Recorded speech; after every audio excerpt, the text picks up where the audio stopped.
Hey guys, I'm JanetOnOccasion, and today we're playing another Total War Warhammer II Battle Replay. Oh god, get away from me. Don't like it. Don't like it. Anyway, yeah, it's community cast sent in by Ekonai. I think that's how it's pronounced. Ekonai. I'm not sure. As always, let me know if I'm getting it right in the comments. Thank you. So, yeah. So this is a cool one. He's against Xiphos, who we already know is pretty damn good. And if you don't know Xiphos is good, just take my word for it. He's very good. So this is a pretty cool matchup too. It's the Vampire Coast against the High Elves, which can really go either way. It really can. But this is wonderful. So, deck hands. The Tide of Skjold. More deck hands, also a load of gunnery mobs, and in the back we've also got gunnery mobs with handguns as well. And there are some other deck-handed polearms, keeping the back secure from any cavalry. And the beautiful thing about these guys is, sure, they might not be able to kill a lot of cavalry. They do have the armor piercing and the anti-large, which certainly helps. But, you know, they are still outclassed by most cav. But they just don't die in a hurry. They just take so long to die. You can't just quickly sandwich them with some cav just to, you know, wipe them out like you can with a lot of other spearmen, sort of cheap spears and things. You can't just wipe them out in a hurry and then move on, you know. It's tough. They're a real roadblock. They're really annoying. So, more polearms, gunnery mobs. Here you can see Count Noctilus. That's right, it's Count Noctilus. He's on foot, so he's a much smaller target. He's going to be very hard to shoot at. So, he's not wasted a load of money on the necrofex that might get taken out by, you know, all sorts of things. All sorts of things. You focus fire on a necrofex, and it goes down pretty quickly. It's only got about 70 armor, so as soon as you get in range, you can really deal out the hurt.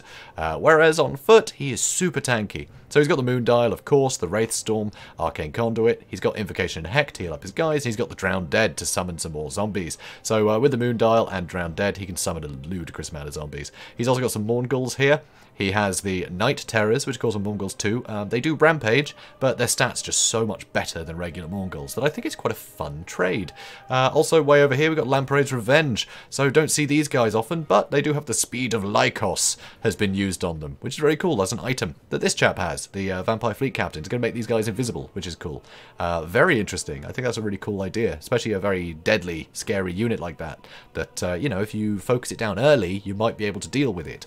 But later on, if you haven't managed to get the damage in, there's rarely anything you have left that can stop them. So, really cool, just to make him unspottable there. I like that as a move. Also, this Fleet Captain, yeah, so another spellcaster. And all he has is these Rotting Promethean summons, because he knows that basically his opponent can either counter all of the chaff, or it can counter the monsters. It's very difficult to do both. Very difficult indeed. So, I like this. This is a really interesting build. So, Xiphos here. He's got a really cool mix of missile resistance. He's got some armor piercing for helping to deal with horrible things like Lamprey's Revenge.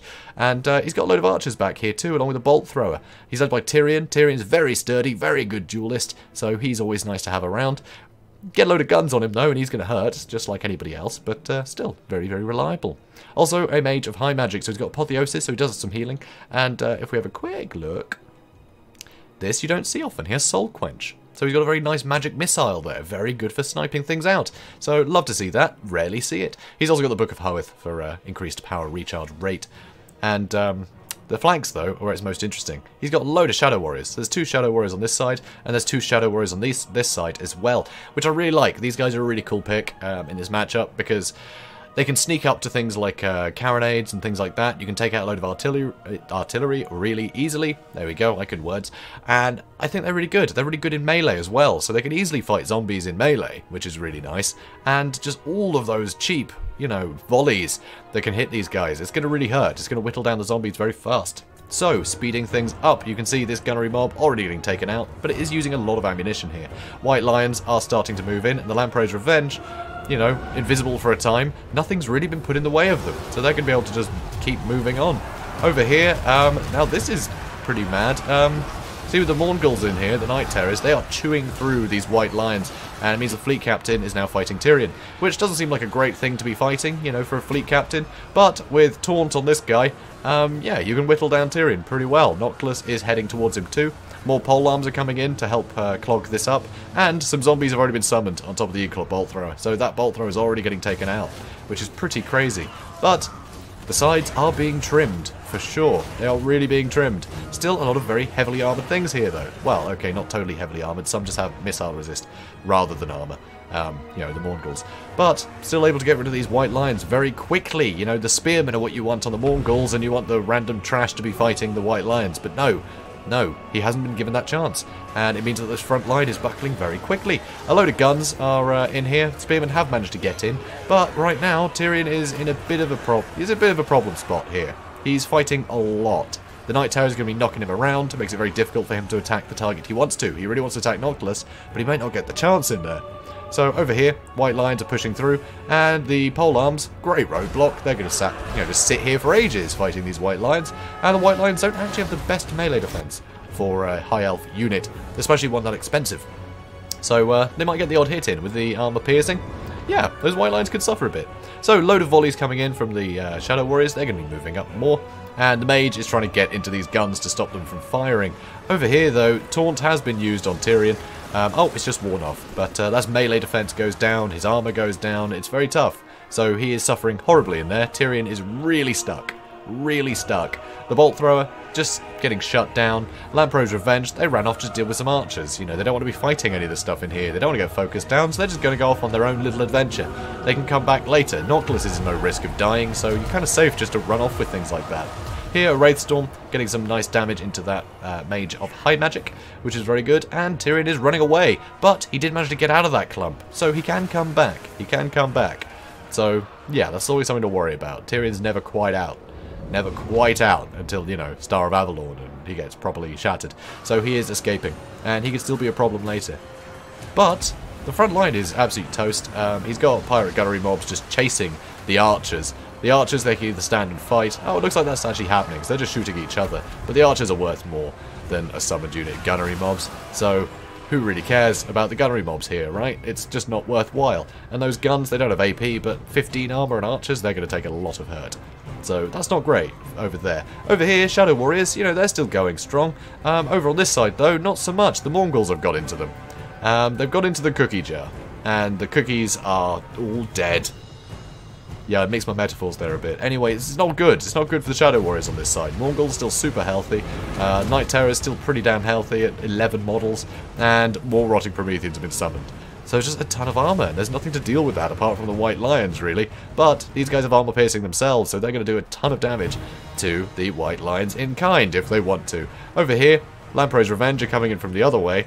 And it looks like they're going to get Tyrion a bit caught out here. Although, it looks like they're not that interested. They just want to get on top of the Shadow Warriors and cause hassle there. He knows that Tyrion's not going to be a problem once everything else is dead, and most everything else is getting pretty dead.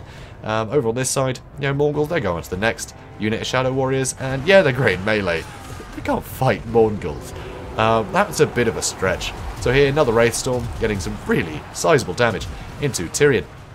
And the Shadow Warriors are completely surrounded. They're getting terrified by all the terrifying units, and that's enough just to crumble everything. So, Pyrrhic victory in under 5 minutes as well, against a very good player. But I think Ekonai's got the right idea here. This build is superb for dealing with High Elves, because High Elves can basically have to just go with a ton of cheap archers. They have to be able to kill that chaff at a distance, right? They have to be able to outrange all the armor-piercing stuff to let, you know, their heroes and lords get some work in. But the heroes and lords, their work is usually to kill things like necrofexes and stuff like that. But against just big swarms of these relatively cheap monsters, if you're not on top of these guys, I mean, they're going to outnumber what you're up against. You know, these guys will outnumber the lords and heroes, and the lords and heroes don't want to be fighting them one by one, which means they can just have a absolute whale of a time just killing everything else that they're not getting focused by. And then when you throw Noctilus there, who is sturdy enough to go toe-to-toe with the best of lords, you know, he might lose eventually against the very best, but he's got Invocation in a heck. He can summon a ton of zombies, he can summon gunnery mobs just next to him so they can turn around and shoot whatever he's fighting. He's got a lot of tools. Wraithstorm, some really good damage too. He's got a lot of tools under his belt, and he is just super tanky. So by the time you can deal with Noctilus, or by the time you can deal with this stuff, too much damage gets done. So I think this is superb, just super wide, and everything here can kind of deal with everything the High Elves might throw at them. I mean, even if it was just a ton of like Dragon Princes or Silver Helms or something like that, sure, you know, the Silver Helms, would be great. Any cavalry would be great for dealing with Mournguls, which is why you don't often see Mournguls. But they're going to get bogged down by things like the polearms. You know, they have zombies summoned on top of them to slow them down, and they're just going to get shot to pieces by handguns. So unless you can really get the archers on top of them, you know, you need the archers and you need the cavalry, and you also need a front line. It's tough. It can be very tough for High Elves if the Vampire knows not what they're doing, and it really looks like he does know what he's doing. So this was absolutely wonderful to see. So I think that's about it. That's about all I have, guys. That's about all I have. This was a wonderful match. And I really thought it could have gone either way at first. I mean, looking at the hundreds of kills these Shadow Warriors were able to get, it just wasn't enough. It just wasn't enough because of the amount of bodies. I mean, 1,700 for starters, and all of those summons. It's a lot of bodies to chew through. Oh, apparently I still had a little bit more in me. Okay, now I'm done. So guys, if you enjoyed this, please do comment, like, and subscribe, and I will see you in the next one. Have a good day, guys.